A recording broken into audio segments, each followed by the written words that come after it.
So I just unpaused it. Don't want to forget to do that again. All right. You guys know when your test is? No. 13th. Yeah, 13th. May 13th. So you've got 3.5 weeks. My calendar is correct in my head. You got 3.5 weeks until your test, and it's going to be over units 1 through 7. Oh, real quick, just so you know, the test time is 4 p.m. Like, there's no like, I'm just going to sign in whenever I want on the 13th. Everyone must be on at 4 p.m. They're going to use the lockdown browser. You're going to sign in through all that. So make sure that you are ready for that. What's the date? May 13th. So it's a Okay. week later than the original test date. And I can almost guarantee you, which unit were we talking about, the scientific revolution? Wasn't that unit 4? Trying to remember. I'm going through my notes over here on the side, so don't mind me. Wherever the scientific revolution was, that was the question last year on the DBQ. So you won't see that one. Anything about that.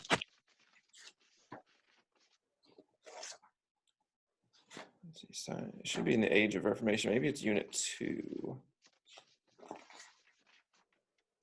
No.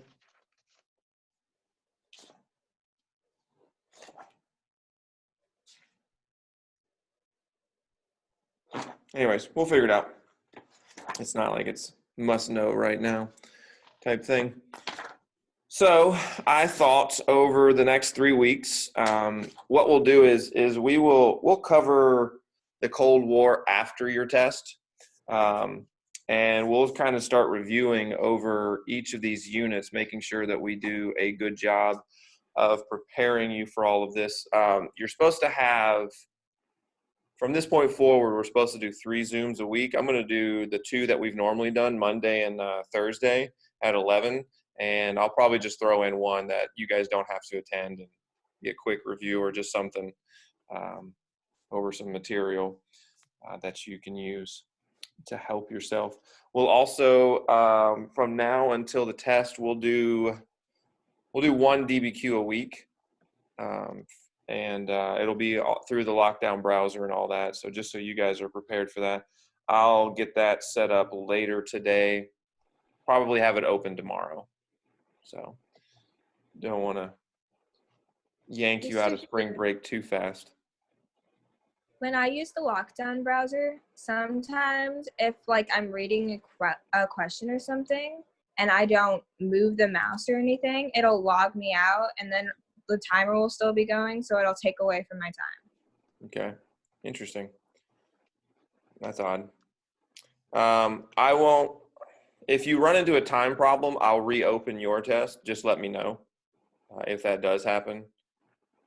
But I'm gonna put the 45 minutes on there just so that you can get used to that feeling, because that's how long you'll have whenever you actually take that test. Okay. But if you run into that problem, just let me know. That way I can help you out as much as possible with that, because you shouldn't be penalized just because the browser is messed up or whatever. All right. Any other questions? 7 document questions always. The ones that I'm going to be assigning, I can't. The ones that I'm assigning you are given through the AP Central, and it's stuff that they've already put together. So I can't lessen it. What you're going to have for the actual test is going to be 5 documents. At least that's the last thing I heard. So 5 documents. So, yeah. If I could adjust it on there, I would adjust it to just 5 documents, but they don't give me that ability. I can only go in there, choose the question, and then assign it from there. Any other questions before we start looking back at Unit 1? How long will we have on the test? What do you mean, the actual test on the 13th or the ones that I'm going to be giving you? On the 13th. You'll have 45 minutes. That's it. Okay. So like you'll open it at 4 o'clock and by 4:45 you're done. And which, by the way, make sure you all like make note of that date and that time. Like don't have anything else going on, because there won't be the excuse of like, well, you sign in at 4:10. You'll still have only 35 minutes left to finish the test. So don't do that to yourself. Make sure 4 o'clock is open to 4:45. Really, let's say 5 o'clock. Give yourself that hour block. Make sure that your parents know that. Make sure that whoever knows that, so that you have that time frame to be able to complete it and you don't have to stress at all. Make sense? Any other questions? I saw something on College Board that opens up Friday. Is that the test or? I saw something on College Board that opens up on Friday. Friday at 8:12 and 8:13 says Unit 6 progress or something like that. Like, is that like the test or something? I don't know. No, because that's not till May 13th. So I'll look at it later. All right. Yeah, I didn't know what it was. I have no idea what you're talking about. So. It says, hold on. It says Unit 6 progress check, FRQ Part A, and then it has a Part B. And it says that opens 2/24/20 at 8:12. The first one opens at 8:12 a.m. and then the second one opens at 8:13. Yeah, but that's And they both 2/24. close. That's from February. Oh my gosh, I just realized that. Yeah. Never mind. I thought 4/24. Never mind. Never mind. You're good. It was fun. You just woke Wow. up, so you know it's okay. Yeah, that's true, but still, dang. Wow, that got me. Dang. All right, so let's start reviewing Unit 1, and we'll move forward from there. We don't have to get all of Unit 1 done today. We'll be done here probably around 11:30, no later than that. So we'll spend 20 minutes reviewing. So let's start with the Italian Renaissance, and you got a lot of figures that you can bring up from there. Anyone want to start? Just bring up anything from Unit 1. You got artists. We started with some artists like, Da Vinci, Bruni, Machiavelli. So we had lots of different people. What was the Renaissance? Let's start there. Why is gonna be terrible? Well, if you have your notes, it shouldn't be that bad. Well, I think it started kind of basically because of the Black Plague.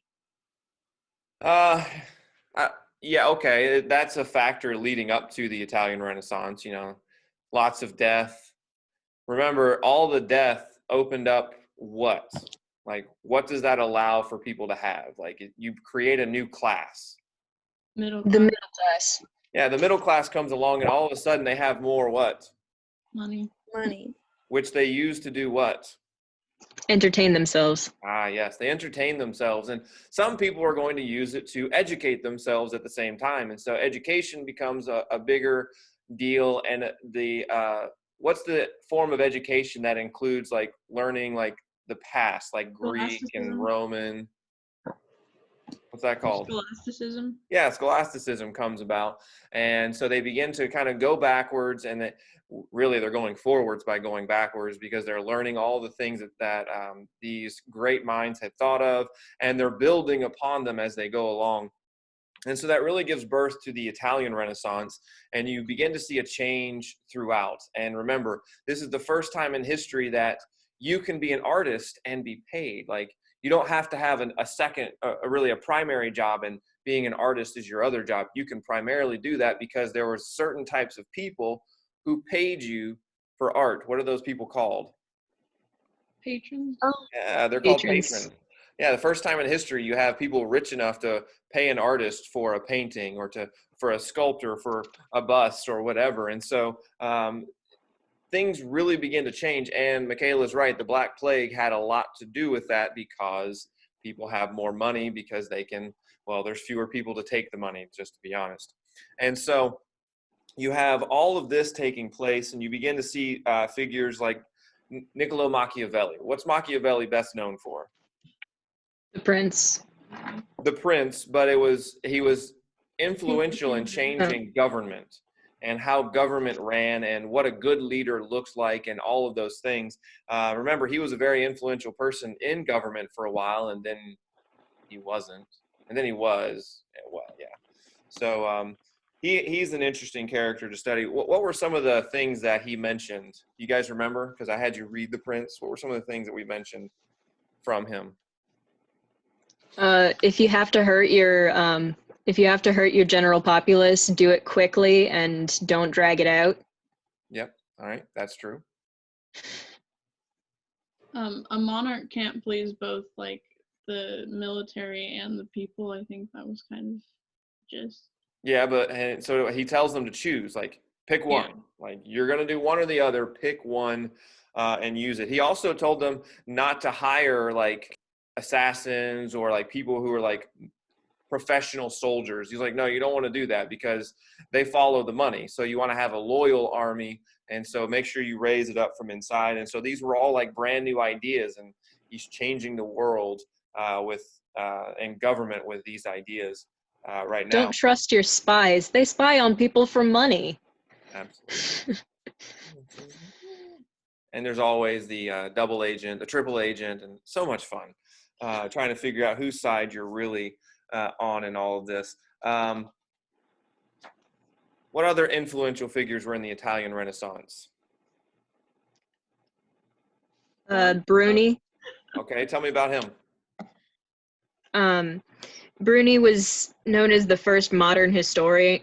Mm-hmm. He separated time into three eras: the Antiquities, the Middle Ages, and the modern period. Yep. Yeah, that was the first time that had ever been done. So that was kind of like, ooh, this is a big deal. The fact that someone would come along and kind of change the way that we look at history and how we break everything down. And so Bruni's an important figure in all this because, remember, I mean, I know a lot of people get bored about it and they don't like it, but the study of history is important as you grow and as time goes on because you can learn from past mistakes and try to avoid them. Not saying we're always successful at that, and we could look at some comical examples, and we can also look at some serious examples of that. You know, Napoleon, Hitler, easy comical example there of what not to do when leading a military two-front war and all of that. Don't invade Russia. Yeah, attacking Russia in close to winter, never a good idea. The problem is Russia's always close to winter, and really summer not a lasts great like time. 2 months. Yeah, there's really not a great time to attack them, and so learning from history is absolutely important. And Bruni was a big part in changing and pushing that forward. You also have a lot of people who changed the sciences. You remember Leonardo da Vinci. He was a famous painter and all that, but he was also a bit of a scientist as well. And so you begin to see a lot of changes, but really what's going to change Europe as a whole is not going to be the Italian Renaissance, but the Northern Renaissance. Very good. The Northern Renaissance. That's the one that's going to be influential. Remember, the Italian Renaissance kind of stops at the Alps, and it doesn't really go beyond that. And so the Northern Renaissance covers really the rest of Europe. And where does it begin? Germany. Yeah, Germany. Gotta love the Germans. There was an important invention that helped spread a wealth of information in the Northern Renaissance. Printing press. The printing press. Yeah, the printing press. Who invented it? Johann Gutenberg. Gutenberg. Gutenberg. Gutenberg. He is the one who invented it. And the first thing he printed on there was a Bible. And it was an invention that really just kind of exploded across Europe. And why was it so important?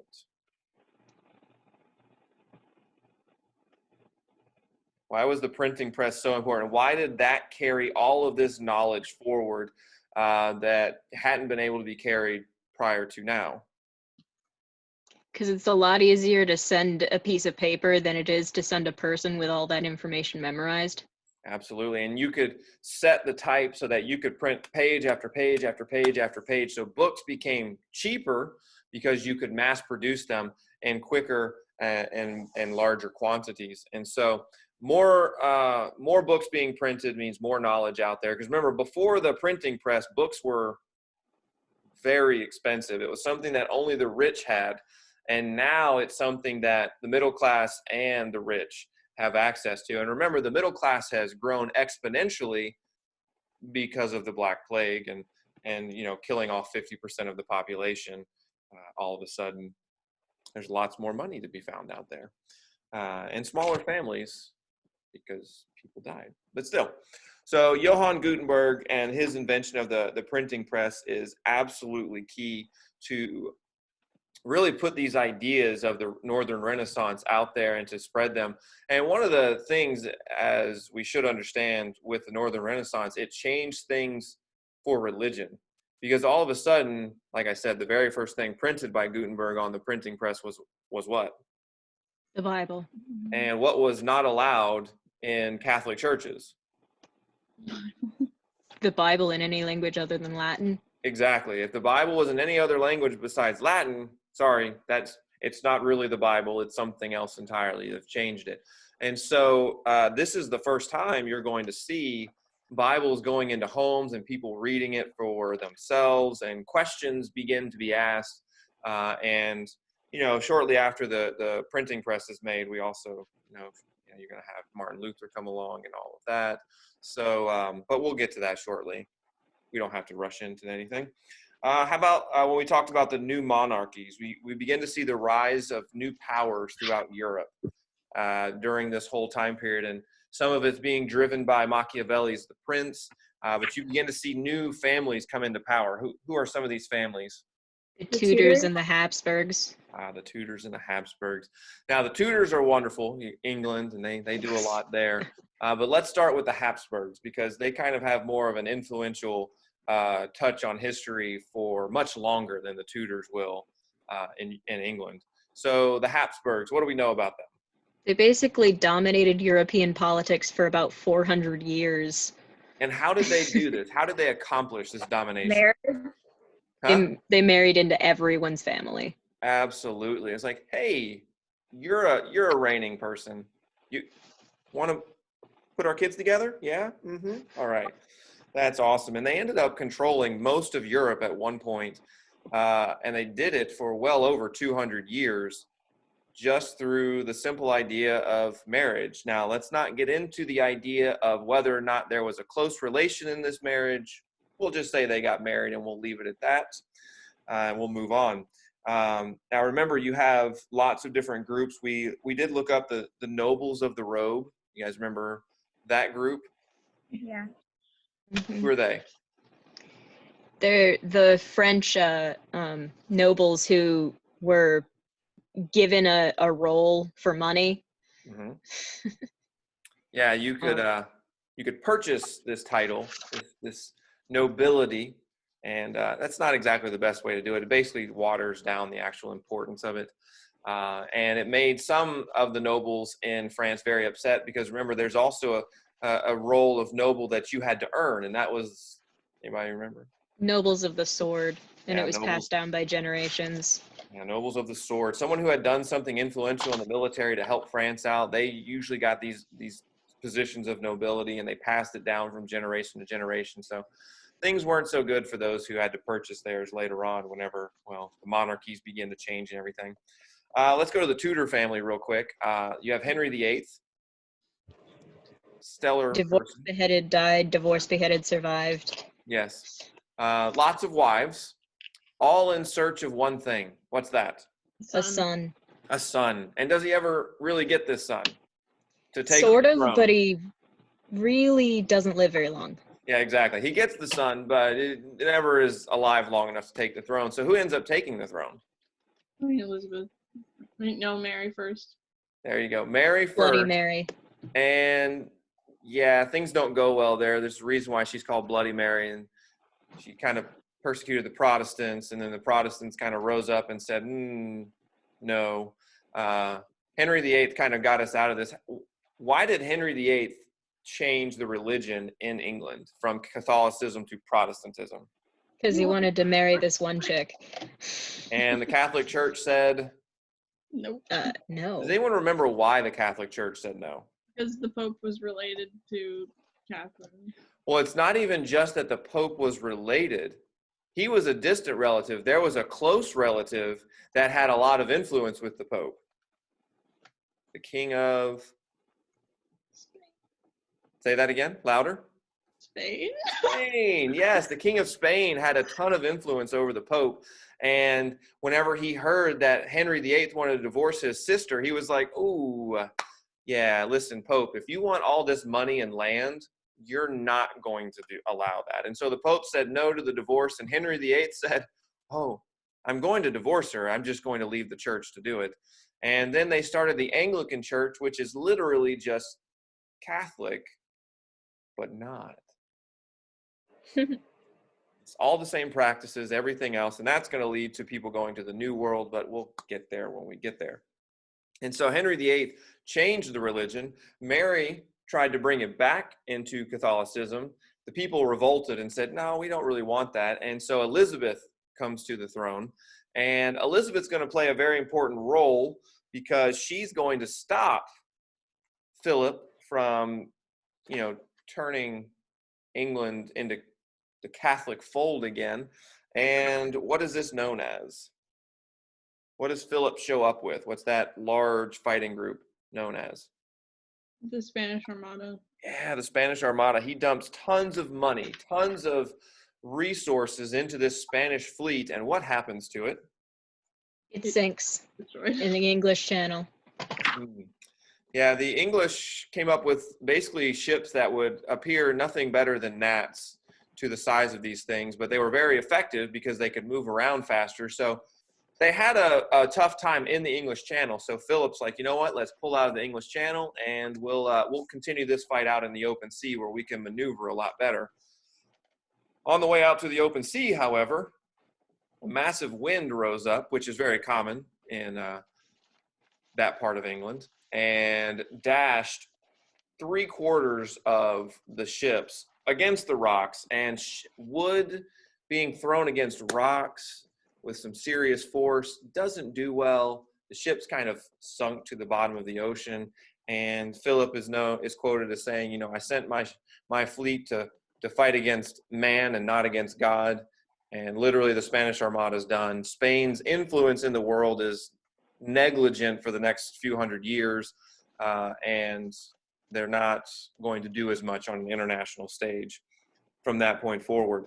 And it really puts England as someone to contend with. Now, they're not the strongest. Once Spain loses, who's the strongest in Europe? Really the world.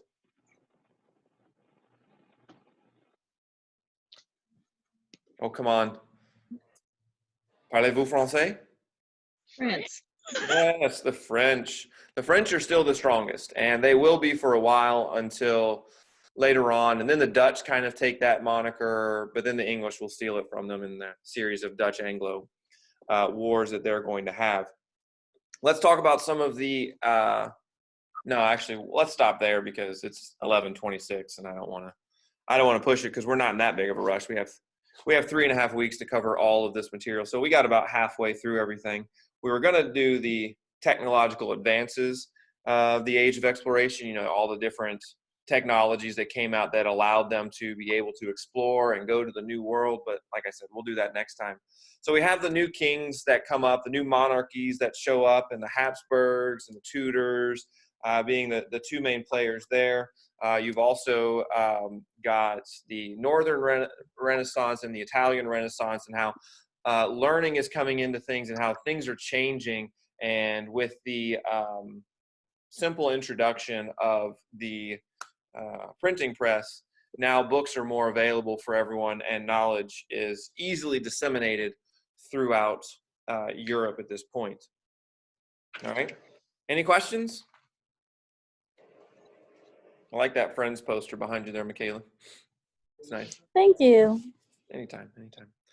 Well, it's good to see those of you who actually put the video up. The rest of you, I see that you're here, but you're not in the video. So good to see you guys. Hope you guys are doing well.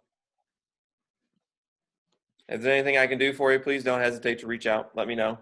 And we'll see you again on Thursday. All right? Yep. Did you watch Midway? Not yet. Oh my gosh. I can't Wait, find it anywhere to watch it. Are you at the school? Yeah, I'm at school. I have to record a video for the seniors because I need the whiteboard to put Yeah. their notes on there and everything. So yeah, I'm at school today. Nice. I don't know if it's nice, but yes, I'm here. I made the comment when the video started. The room smells very, very fusty. Very. You can tell no one's Is been the in here. in a ceiling while, leaking basically. again? Huh? Is the ceiling leaking again? No. No, it's just the smell of no one coming in and the air being stale and not really moving around a whole lot because Mm. the air hasn't had to come on too much because No one's here. basically the warm bodies is usually what kicks on the air conditioning or heat or whatever. So, all right, well, like I said, it's good seeing you guys. Make sure you reach out if you have any questions. I'll get the DBQ up to, it'll be up tomorrow, but I'll get it all done today. And we'll see you next time. Thursday? Thursday, 11 o'clock. I have a calendar. Oh, nice. That's a good little calendar for you there. Yeah. I need to do the same thing because I sometimes forget when they are. Mm-hmm. I just have the weekly ones up there. That's a good calendar there too. All right. We'll see you guys. Bye. Bye.